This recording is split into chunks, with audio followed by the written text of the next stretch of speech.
আজকে এখানে যারা সবাইকে আমার ব্যক্তিগত পক্ষ থেকে শুভেচ্ছা। আজকে এখানে জ্যাকসন সুমন এর আগেও বলছে যে প্রধানমন্ত্রী চাইলে আমি বিএনপির দায়িত্ব নিতে পারি। তাহলে দেখেন কত বড় বাসটা দিয়ে গেছে উনি প্রধানমন্ত্রী। মানে প্রধানমন্ত্রী চাইলে আরেকটা দলের দায়িত্ব নিবে, মানে প্রধানমন্ত্রী সব দলের দায়িত্ব ভাগ করে দেয়। তো উনার আসসালামু আলাইকুম দর্শক, দেশ ও দেশের বাইরে থেকে যারা এই মুহূর্তে ভিডিওটি ওপেন করেছেন সবাইকে অসংখ্য অসংখ্য ধন্যবাদ। দর্শক, প্রথমেই আপনারা শিরোনাম দেখেছেন, এখন দেখবেন বিস্তারিতর প্রথম অংশেই আপনারা দেখেছেন ব্যারিস্টার সুমন আমেরিকায় গিয়ে উনি খুব বড় বড় বক্তৃতা দিচ্ছেন। এদিকে বাংলাদেশের সবচাইতে একটি ব্যক্তি, যে ব্যক্তিটি তাকে আগেও ইনশাল করে কথা বলেছিলেন, সে আপনারা অনেকেই চিনেন, শিবা সানু। এই শিবা সানু এর আগেও ব্যারিস্টার সুমনকে তুলাধুনা করে ধরেছিলেন। আবারও সেই শিবা সানু বর্তমানে শেখ হাসিনা পদত্যাগ করার পরে আবারও গর্জে উঠেছেন। তাহলে কি ব্যারিস্টার সুমনের কপাল পুড়ছে, নাকি শিবা সানু ব্যারিস্টার সুমনকে আবারও ঘোলাপানি খাওয়াবেন? এদিকে আরেকজন বাংলাদেশের সুনামধন্য প্রধানমন্ত্রীর সন্তান সজীবদের জয়, উনি বলছেন তার মা আবারও বাংলাদেশে ফিরবেন এবং কখন ইন্ডিয়া থেকে উনি যুক্তরাষ্ট্রে যাবেন। এই সব কিছু মিলিয়ে আজকের এই সূত্রগুলো আপনাদেরকে তুলে ধরেছি। যদি আপনাদের মূলত এই সূত্রগুলা সঠিক মনে হয়, অবশ্যই আপনারা সেই সূত্র ধরে কমেন্টের মাধ্যমে জানাবেন। চলুন আমরা চলে যাই ব্যারিস্টার সুমনের কাছে সেই বার্তা শুনতে কি হচ্ছে। আজকে এখানে যারা সবাইকে আমার ব্যক্তিগত পক্ষ থেকে শুভেচ্ছা। আজকে এখানে জ্যাকসন আমেরিকার মাটিতে আপনাদেরকে দেখাইতে চাই যে প্রবাসের মাটিতে যেভাবে বাংলাদেশকে তারা ধারণ করেন, অনেক ক্ষেত্রে প্রবাসীরা যা করেন তা আমরা বাংলাদেশিরা করি কিনা সন্দেহ আছে। বাংলাদেশের পতাকা আমেরিকার এই রাস্তায় উঠতেছে, আপনারা দেখেন। একটাই কথা যে বাংলাদেশটাকে মুক্তিযুদ্ধের সপক্ষে, মুক্তিযুদ্ধের পক্ষের শক্তিকে দিয়ে বাংলাদেশকে আগায় নিতে হবে। এখানে স্মরণ করা হচ্ছে সবাইকে যারা 71 সালে স্বাধীনতা যুদ্ধে নিহত হয়েছেন, তাদের প্রতি সম্মান প্রদর্শন করা হচ্ছে। এখানে স্মরণ করা হচ্ছে হাজার বছরের শ্রেষ্ঠ বাঙালি বঙ্গবন্ধু শেখ মুজিবুর রহমানকে, চার নেতাকে। এবং লাইভ থেকে বিদায় নেওয়ার আগে শুধু একটা কথা বলতে চাই, দেখেন প্রবাসীরা এখানে আমেরিকাতে থেকে যেভাবে বাংলাদেশটাকে ধারণ করতেছেন, এটা দেখার মতো বিষয়। এইভাবে দেশপ্রেমে উদ্বুদ্ধ হয়ে যদি বাংলাদেশটাকে আগায় নিতে পারতাম, তাহলে বাংলাদেশ বহু দূরে যেত।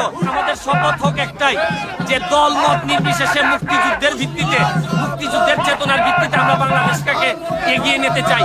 এই পর্যায়ে আমি লাইভ থেকে সিনিয়র নেতৃবৃন্দ বলছেন যে শেখ হাসিনার দেশ ত্যাগের ব্যাপারে তারা জানতেন না, এমনটাই পত্রপত্রিকায় খবর আসছে এখন। তো এই বিষয়টা কি সত্য? না, এটা আসলে সিদ্ধান্ত হয়েছিল একদিন আগে।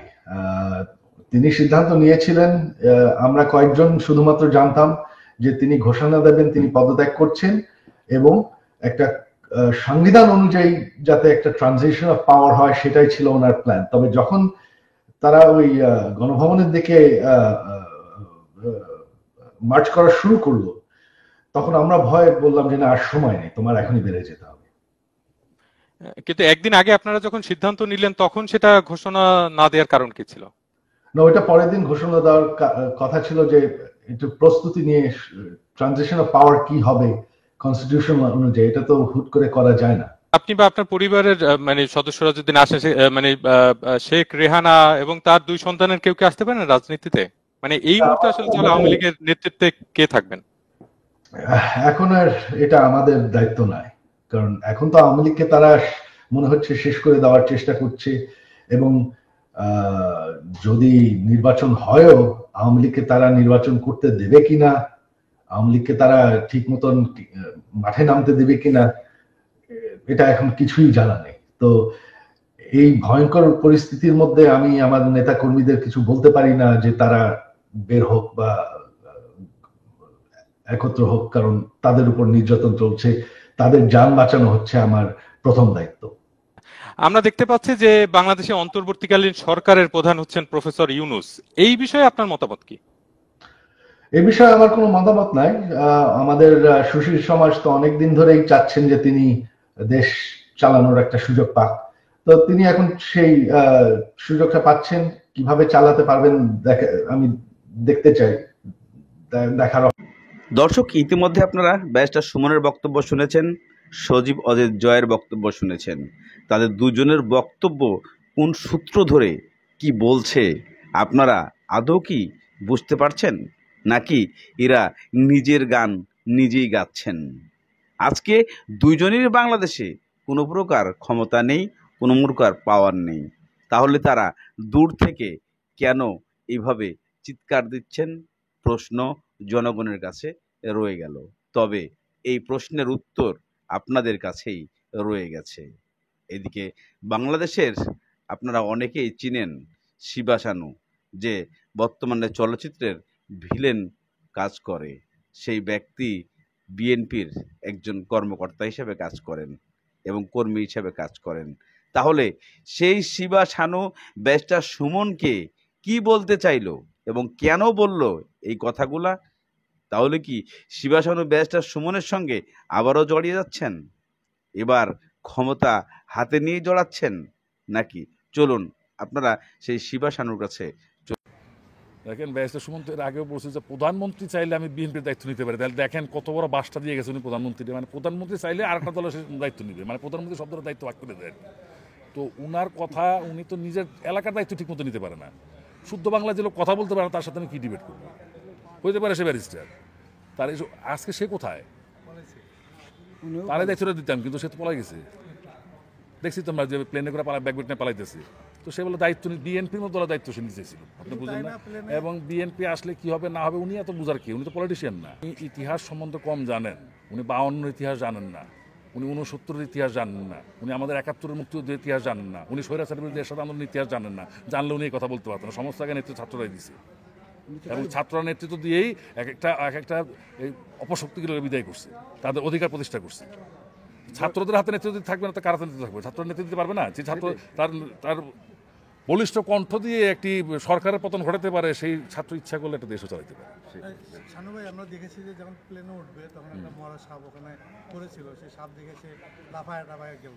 মানে সে একটা সাপ ভয় পায়, দেশ চালাবে কেন? একটা কথা শুনছি না যে ওই যে চুন খেয়ে মুখ খুলে দই দেখলে ভয় লাগে।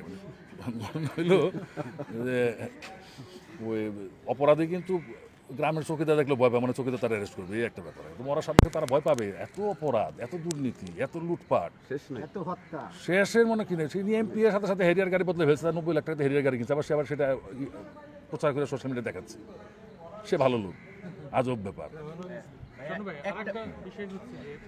যার কারণে এতগুলো প্রাণ ঝরলো, যার কারণে বাংলাদেশের সুনাম বৈদেশে নষ্ট হলো, তা সে দেশ ছেড়ে পালিয়েছে। পালানো মানেই তো আর সমাধান না।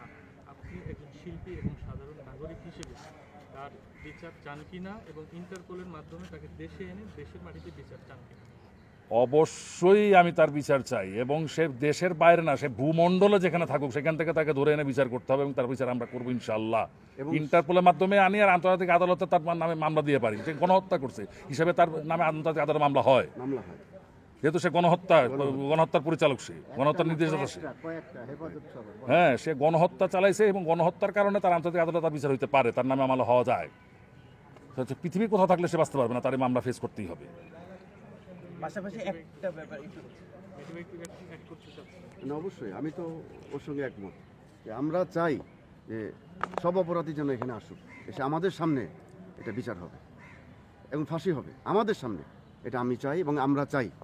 জোর গলায় বলতে পারবো। এটা পরিচালক সমিতি আওয়ামী লীগের পার্টি, মানে সমস্ত জায়গা, ইভেন এফডিসির প্রশাসন আওয়ামী লীগের পার্টি হয়ে গেল। মানে নোংরা একটা রাজনীতি পরিণত, মানে কি একটা নোংরামি শুরু করলো। প্রতিবার কোনো দাম দিল না যে দলের সে পুরস্কার পাবে বা সে ছবি পাবে বা সেই বড় অভিনেতা বা সেই অনেক কিছু। মানে এগুলো দেখলাম অনেক। আমার একটা আশা যে আগামী দিনে হয়তো এগুলো ভেঙে আমরা প্রতিবার মূল্যায়ন করতে পারবো এবং প্রতিভাবানরাই। বাচ্চারা মারামারি করবে, আমার ছাত্রলীগ যে দল আমি করছি, আমার ছাত্রলীগ বদনামে পড়বে, আমি বসে থাকবো? আমার সুবিধা তো এইটাই। মানে শুনেন, যারা আমার সুবিধার কথা বলে তারা আমার সুবিধা ছাড়া মাথায় কিছু আসে না। আমার সুবিধা যে আমাদের সুবিধা হইতে পারে, আমার সুবিধা যে দেশের সুবিধা হইতে পারে, এইটা বেশিরভাগ লোক জানে না। এই কারণে এরা এইসব কথা বলে।